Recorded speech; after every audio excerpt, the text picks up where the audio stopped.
Bu soru ilk bakışta oldukça basit görünüyor. Hatta çoğumuz cevabı bildiğimizi düşünüyoruz. Okullarda bize anlatılan hikaye nettir.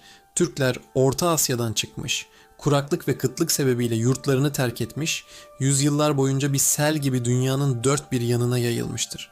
Ancak modern bilimin, gelişen teknolojinin ve kadim toprakların altından çıkan yeni bulguların ışığında durup yeniden sormamız gerekiyor. Çünkü son 200 yıldır tarihçiler, arkeologlar, dil bilimciler ve son olarak da laboratuvarlarında insanlığın görünmez haritasını çıkaran genetik uzmanları aynı gizemli sorunun peşinden koşuyor.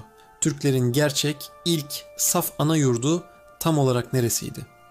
Bu soruya verilen cevaplar modern bilimin koridorlarında şaşırtıcı, hatta kimi zaman sarsıcı derecede farklılık gösteriyor. Bilim dünyası tek bir cevapta uzlaşamıyor. Bazı otoriteler Türklerin kökenini Altay Dağları'nın sert ve dik yamaçlarında arıyor. Bazıları Orhun yazıtlarının kutsal ilan ettiği Ötüken'in gizemli topraklarını işaret ediyor. Bir diğer grup ise yüzünü Tanrı Dağları'nın göğe uzanan karlı zirvelerine dönüyor. İşin en büyüleyici ve gizemli yanı da tam olarak burada başlıyor. Bugün haritayı önümüze açtığımızda Pasifik Okyanusu'ndan Doğu Avrupa'nın içlerine, Sibirya'nın donmuş tundralarından Akdeniz kıyılarına kadar milyonlarca kilometre kareye yayılmış olan Türk halklarının geçmişine baktığımızda karşımıza dogmatik doğrulardan ziyade çözülmeyi bekleyen muazzam gizemler çıkıyor. Peki binlerce yıl önce tarihin henüz yazıya dökülmediği o karanlık çağlarda Türklerin ilk ortak ataları tam olarak nerede nefes alıyordu? Dünyanın gördüğü en büyük, en organize göç hikayelerinden biri nasıl başladı? Ve neden elimizdeki tüm bu devasa teknolojik imkanlara rağmen bugün bile bu sorunun üzerinde herkesin el sıkıştığı kesin bir cevabı yok? İnsanlık tarihi boyunca sayısız imparatorluk kuruldu, büyüdü ve çöktü. Roma, ihtişamlı taş binalarıyla Akdeniz'i bir iç deniz yaptı. Mısır, firavunların adını devasa piramitlerle ölümsüzleştirdi. Çin, hanedanlıklarını korumak için toprağa binlerce kilometrelik surlar dikti. Bu medeniyetlerin ortak bir özelliği vardı. Hepsi yerleşik, durağan ve taşa bağımlıydı. Fakat Türklerin hikayesi insanlık tarihindeki tüm bu klasik kalıpları yıkan apayrı bir düzlemde ilerler. Çünkü Türklerin tarihi belirli bir şehirle, surlarla, çevrili bir kaleyle başlamaz. Belirli bir krallığın saray odalarında da şekillenmez. Türklerin tarih sahnesine çıktığı coğrafya, dünyanın en geniş, en amansız ve en zorlu ekosistemlerinden biri olan Avrasya bozkırlarıdır. Bugün modern siyasi haritalara baktığınızda bu alanın gerçekten ne kadar devasa olduğunu tahayyül etmek zordur. Doğuda Mançurya'nın sık orman sınırlarından ve Çin Seddi'nin kuzeyinden başlayan bu devasa bozkır denizi batıda Karadeniz'in kuzeyine Dinyeper ve Tuna nehirlerine kadar kesintisiz uzanır. Binlerce kilometrelik bu uçsuz bucaksız hat boyunca yüzyıllar boyunca aynı kaderi, aynı sert iklimi ve aynı yaşam felsefesini paylaşan göçebe topluluklar yaşamıştır. At sırtında adeta rüzgarla yarışan savaşçılar, mevsimlerin döngüsüne göre yüz binlerce hayvandan oluşan sürülerini otlatan çobanlar, çadırlarını birkaç saat içinde söküp yeni bir ufka doğru yola çıkan boylar. İşte Türklerin dili, kültürü, karakteri ve askeri dehası tam da bu dinamik dünyada şekillenmeye başladı. Ancak burada tarihçilerin önünde aşılması imkansız gibi görünen devasa bir duvar yükselir. Erken dönem Türk tarihine ait yazılı kaynakların neredeyse yok denecek kadar az olması. Göçebeler taşa, kağıda ya da kile yazmak yerine hayatı yaşamayı, coğrafyayı fethetmeyi seçmişlerdi. Bu durum Türklerin kökenini aramaya çıkan bilim insanlarını doğrudan kanıtlar bulmak yerine adeta görünmez ipuçlarını takip etmeye zorlar. Tıpkı binlerce yıllık küllenmiş bir suç mahallini inceleyen titiz dedektifler gibi. Arkeologlar ve tarihçiler toprağın metrelerce altından çıkarılan bir at kemiğinden, bir kurgan mezarının içindeki ahşap işçiliğinden, diller arasındaki fonetik benzerliklerden ya da yabancı kavimlerin yıllıklara düştüğü kısa notlardan anlam çıkarmaya çalışırlar. Çin yıllıkları, Pers belgeleri, Bizans kronikleri hepsi incelenir. Fakat bu belgeleri yazanlar genellikle Türklerin savaştığı, düşman olduğu yerleşik topluluklardır. Dolayısıyla taraflıdırlar ve dışarıdan bir gözle bakarlar. Bu yüzden bütün parçalar bir araya getirilmeye çalışıldığında ortaya çıkan tablo her zaman net olmaz. Aksine her parça yeni bir tartışmanın fitilini ateşler. Uzun yıllar boyunca hem yerli hem de yabancı tarih ekollerinde Türklerin ana yurdu olarak en güçlü, en sarsılmaz aday Altay Dağları oldu. Rusya, Moğolistan, Çin ve Kazakistan'ın tam ortasında adeta Asya'nın kalbinde yükselen bu devasa dağ sistemi birçok araştırmacı tarafından Türk kültürünün ve dilinin doğduğu beşik olarak kabul edildi. Bilim insanlarının burayı işaret etmesinin çok güçlü, mantıklı nedenleri vardı. Her şeyden önce Altayların coğrafi mikrokliması ve yapısı yarı göçebe bozkır yaşamı için kusursuz bir sığınaktı. Dağların eteklerindeki geniş ve bereketli otlaklar hayvanlar için ideal beslenme alanları sunarken, kışın sert ikliminden korunmak için korunaklı vadiler sağlıyordu. At evcilleştirme zanaatı, madencilik ve demir işçiliği gibi Türk kültürünün alameti farikası olan temel unsurların en erken izleri bu coğrafyada filizlenmişti. Üstelik bölgede yapılan arkeolojik kazılarda elde edilen bulgular göz kamaştırıcıydı. Pazırık kurganları başta olmak üzere erken dönem bozkır kültürlerine ait donmuş mezarlardan çıkan mükemmel şekilde korunmuş halılar, altın işlemeli zırhlar, eğer takımları ve kurban edilmiş at kalıntıları araştırmacıları doğrudan bu dağlara yönlendiriyordu.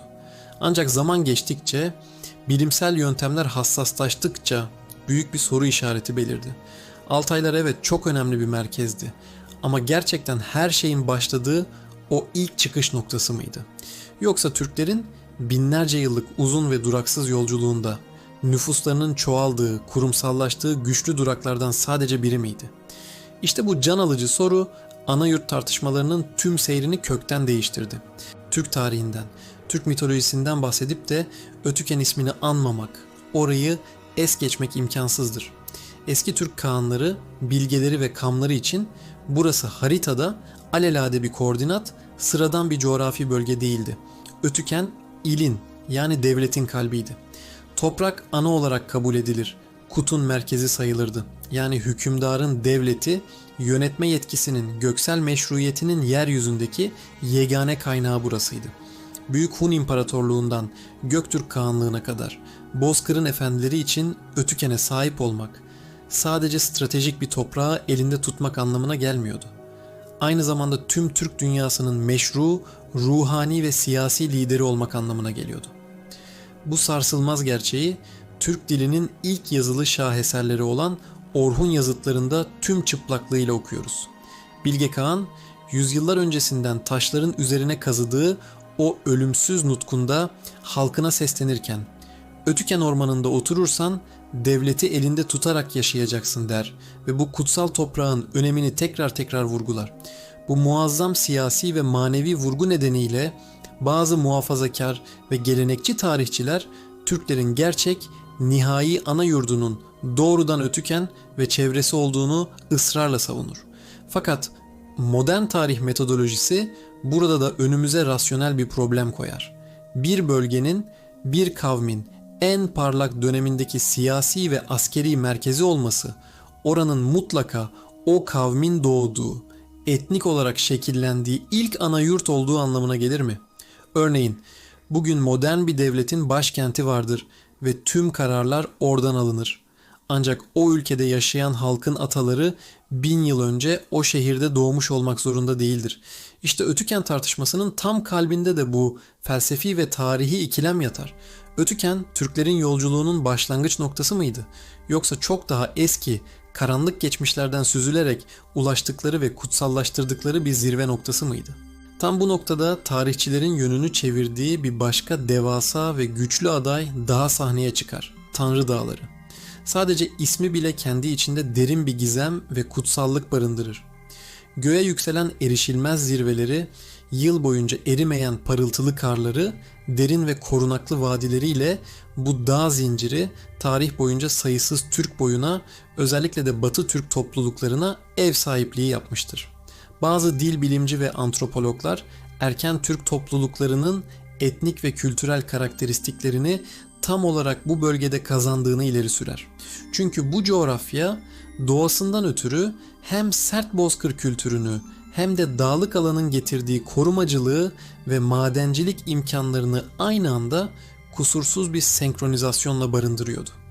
Üstelik elimizdeki en eski yazılı belgeler olan Çin kaynaklarında Hunların ve onların öncülü sayılan toplulukların yaşam alanları tarif edilirken gösterilen coğrafi işaretler büyük ölçüde bu dağların etekleriyle ve çevresindeki nehir havzalarıyla örtüşmektedir.